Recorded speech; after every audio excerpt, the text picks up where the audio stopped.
রাজধানীর আগারগাঁওয়ে পুরনো বাণিজ্য মেলা মাঠে ঢাকা উত্তর সিটি কর্পোরেশনের প্রধান ঈদ জামাত আয়োজনের প্রস্তুতি এখন শেষ পর্যায়ে।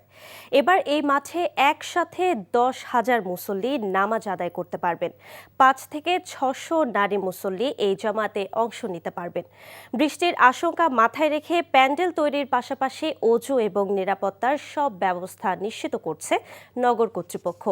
মাঠের প্রস্তুতি পরিদর্শন শেষে এসব তথ্য জানান ডিএনসিসি প্রশাসক শফিকুল ইসলাম খান মিল্টন। এবার এখানে একটি মাত্র জামাত অনুষ্ঠিত হবে সকাল 8টায়। গেলবারের মতো নামাজ শেষে আনন্দ শোভাযাত্রা হবে না বলে জানান তিনি।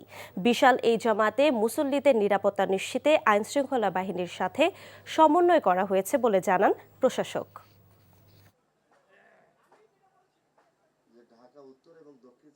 শনিবার দিন যদি ঈদ হয়ে যায় কিংবা শুক্রবার ঈদ হয়, সেখানে বৃষ্টি হওয়ার একটা সম্ভাবনা আছে। তো বৃষ্টি হলে সেই ব্যাপারে আমরা প্রস্তুতি নিয়ে রেখেছি, যাতে নামাজ আদায় করতে গিয়ে কোনো মুসল্লিদের কোনো বিঘ্ন না ঘটে। আর মহিলাদের জন্য আমরা পাশে 500 থেকে 600 মহিলা বোনেরা যাতে নামাজ আদায় করতে পারে সেই ব্যবস্থা আমরা করেছি। আমরা চাই প্রতিটি সদস্য ঈদের নামাজ আদায় করে তার পরিবারের সাথে অন্ততপক্ষে সময়টা কাটায়।